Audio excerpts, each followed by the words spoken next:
चलिए बच्चों, आज हम लोग डीसी जनरेटर के इम्पॉर्टेंट क्वेश्चन डिस्कस करते हैं।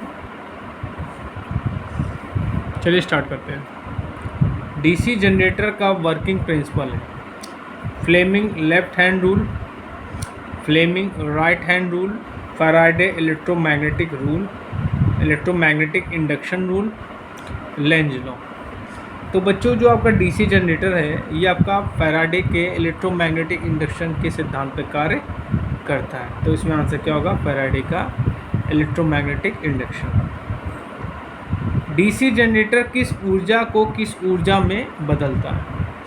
Mechanical to electrical, electrical to mechanical, chemical to electrical, none. तो देखिए, जो आपका डीसी जनरेटर होता है बच्चों, ये आपका मैकेनिकल एनर्जी को इलेक्ट्रिकल एनर्जी में क्या करता है? बदलता है।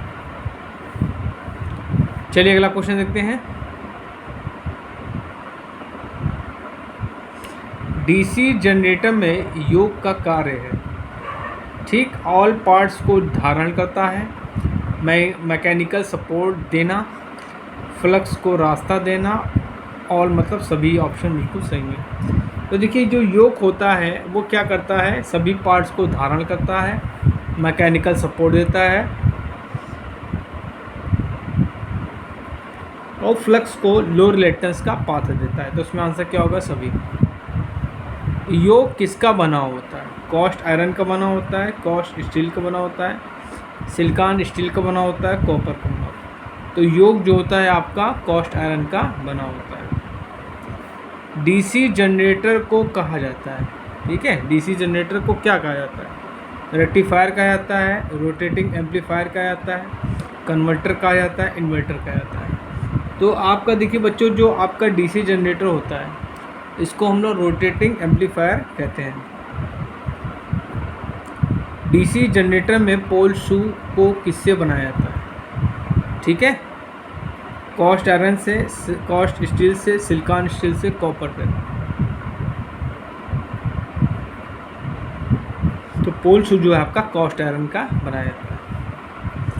पोल शू का कार्य होता है फ्लक्स को बनाना, फ्लक्स को एयर गैप में वितरित करना, ईएमएफ उत्पन्न करना। तो देखिए, जो आपका पोल शू होता है वो क्या करता है?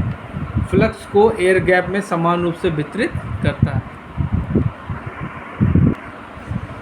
आर्मेचर का निर्माण किया जाता है, सिलिकॉन स्टील से करते हैं, कॉस्ट आयरन से करते हैं, कॉपर से करते हैं और एल्युमिनियम से करते हैं। तो बच्चों, आर्मेचर का जो निर्माण है हम लोग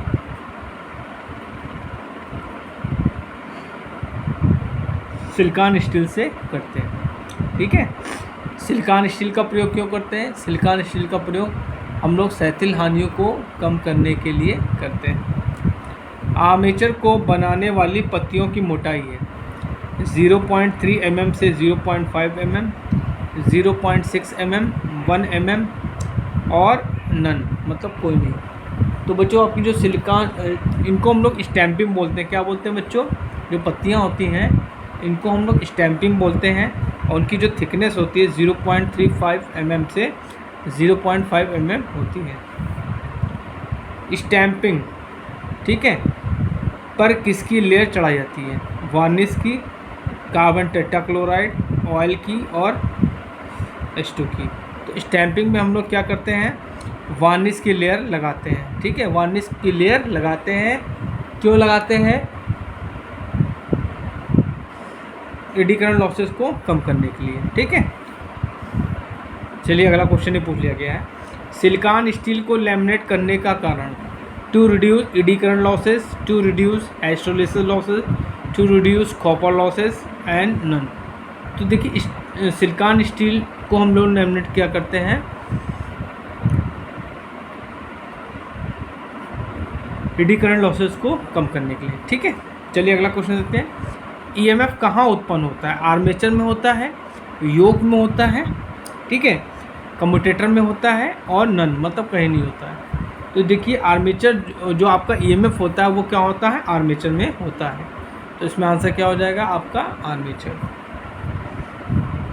ईएमएफ की प्रकृति होती है, जो आपका आर्मेचर में ईएमएफ इंड्यूस होता है उसकी प्रकृति कैसी होती है ये पूछा है। एसी होता है, डीसी होता है, दोनों होता है, नॉन यूनिफॉर्म। तो ईएमएफ की प्रकृति आपकी क्या होती है? एसी होती है। ठीक है। ईएमएफ का फॉर्मूला है E बराबर 5ZPN/60A, E बराबर 5PNA/60Z, 60Z अपॉन 5PNA। तो बच्चों आपका पहला ऑप्शन बिल्कुल सही है, इक्वल टू 5ZPN/60A। कम्यूटेटर को कहा जाता है, मैकेनिकल रेक्टिफायर कहते हैं, रेक्टिफायर कहते हैं, इन्वर्टर कहते हैं, कन्वर्टर कहते हैं। तो जो आपका कम्यूटेटर होता है बच्चों, इसको हम लोग क्या कहते हैं? मैकेनिकल रेक्टिफायर कहते हैं। कम्यूटेटर का निर्माण होता है हार्ड रॉक कॉपर से होता है, इसको हिंदी में बोलते हैं कठोर कर्षित तांबा, एल्युमिनियम, कॉपर, कास्ट आयरन। तो जो आपका कम्यूटेटर होता है इसका निर्माण हम लोग हार्ड रॉक कॉपर से करते हैं। कम्यूटेटर का कार्य क्या है?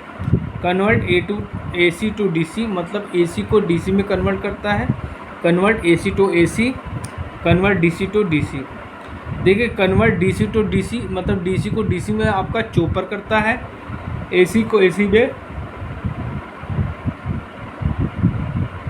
आपका साइक्लो कन्वर्टर करता है, AC को DC में कौन करता है? आपका कम्यूटेटर कहता है। कम्यूटेटर सेगमेंट किससे साफ़ किया जाता है? पेट्रोल से, कार्बन टेट्राक्लोराइड से, ऑयल से, नन। तो जो आपका कम्यूटेटर सेगमेंट है बच्चों वो आपका कार्बन टेट्राक्लोराइड से साफ़ किया जाता है। ब्रश का निर्माण होता है कार्बन से, ग्रेफाइट से, कॉपर से, ऑयल। तो बच्चों ये जो आपको तीनों दिए हैं ये तीनों का प्रयोग हम लोग ब्रश में के निर्माण के लिए करते हैं। तो इसमें आंसर क्या हो जाएगा? ऑयल। सॉफ्ट किसका बना होता है? माइल्ड स्टील का, कॉपर का, एल्युमिनियम का, कास्ट आयरन का। तो बच्चों सॉफ्ट जो होता है, सॉफ्ट क्या होता है? सॉफ्ट पे आपका आर्मेचर और ब्रश जो होते हैं कम्यूटेटर ये सब क्या होते हैं? स्थापित किए जाते हैं। तो ये आपका बना होता है माइल्ड स्टील। किसका बना होता है? माइल्ड स्टील, और हिंदी में बोलते हैं मृदु इस्पात। ठीक। स्टीव बेयरिंग का प्रयोग होता है अति लघु मशीनों में, मध्यम मशीनों में, लघु मशीनों में, बड़ी मशीनों में। ठीक है। तो जो आपकी स्टीव बेयरिंग होती है इसका प्रयोग हम लोग अति लघु मशीनों में करते हैं। बॉल बेयरिंग का प्रयोग होता है अति लघु मशीन में, मध्यम मशीन में, बड़ी मशीनों में।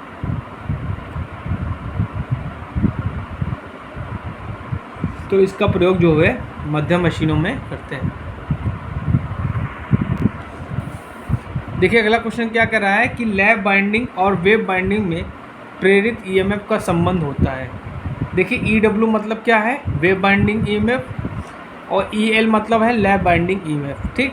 तो EW equal to P/2, P आपका क्या है? पोल है, into EL, L equal to P/2 into EW, EW बराबर ईएल। तो बच्चों आपका पहला ऑप्शन बिल्कुल इसमें सही है, EW equal to P/2 into EL. Lap winding resistance और वेव बाइंडिंग रेजिस्टेंस में संबंध होता है। RW is equal to P/2 का whole square into RL, RL equal to P/2 का whole square into RW, RW equal to RL। तो बच्चों इसमें आपका पहला ऑप्शन बिल्कुल सही है। देखिए अगला क्वेश्चन देते हैं। इलेक्ट्रिकल डिग्री और मैकेनिकल डिग्री में संबंध होता है। Theta electrical equal to P/2 into theta mechanical, theta mechanical equal to P/2 into theta electrical, theta electrical equal to 2/P into theta mechanical. तो बच्चों इसमें आपका पहला ऑप्शन बिल्कुल सही है, theta electrical equal to P/2 into theta mechanical. निम्न में से सेल्फ स्टार्टिंग जनरेटर नहीं है। Separately excited DC generator, shunt wound DC generator, series wound DC generator, compound wound DC generator. तो बच्चों आपका जो सेपरेटली एक्साइटेड जनरेटर है ये आपका सेल्फ स्टार्टिंग नहीं होता है, इसकी फील्ड को एक्साइटेशन हम लोग दूसरे सोर्स के द्वारा करते हैं। ठीक है। देखिए अगला क्वेश्चन देखते हैं। डीसी शंट जनरेटर में IA का मान है। IA मतलब आर्मेचर करंट।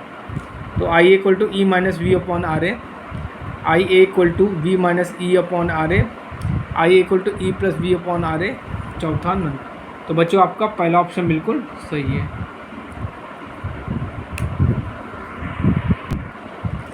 चलिए आगे क्वेश्चन देखते हैं। आर्मेचर में विकसित इलेक्ट्रिक पावर है P A equal to E into I A, P A equal to I square R A, P A equal to V I none. तो देखिए आर्मेचर में जो विकसित इलेक्ट्रिक पावर है वो क्या आपका पहला ऑप्शन बिल्कुल सही है, ई इंटू आई ए। ठीक है, ये आपका पावर आर्मेचर में जो लॉसेस होंगे वो होगा। ठीक है, ठीक। चलिए अगला क्वेश्चन देखते हैं। ये आपकी आउटपुट पावर होगी। ठीक, डीसी जनरेटर का नाम बताइए। ये आपको एक फिगर बना दिया गया है और पूछा है कौन सा जनरेटर है। देखिए यहाँ आपकी शंट फील्ड जो एक फील्ड वाइंडिंग है ये आपके आर्मेचर के पैरेलल में कनेक्टेड है। जब पैरेलल में कनेक्टेड होता है तो इसको हम लोग शंट बोलते हैं। तो बच्चों इसमें आंसर क्या होगा, डीसी शंट जनरेटर। चलिए आज का लास्ट क्वेश्चन। डीसी जनरेटर में अधिकतम यांत्रिक शक्ति जनरेट होने की शर्त क्या है। ई बराबर 2V, ई बी बराबर V/2, ई बराबर V। तो जनरेटर में आपका क्या होता है, ई बराबर 2V होता है और ई बी बराबर V/2। ये आपका डीसी मोटर में होता है। तो बच्चों आज मैंने आपको Bihar TG2, UP PCL TG2, UP आर्मिनल TG2, Madhya Pradesh TG2, Rajasthan TG2 के लिए हमने आपको डीसी जनरेटर के इम्पॉर्टेंट MCQs का पार्ट 1 बताया है। अगर आप चैनल पर नए हैं तो प्लीज़ मेरे चैनल को लाइक करिए, शेयर करिए, सब्सक्राइब जो करिए, जिससे मैं आपको अच्छे अच्छे क्वेश्चंस बता सकूँ। Thank you.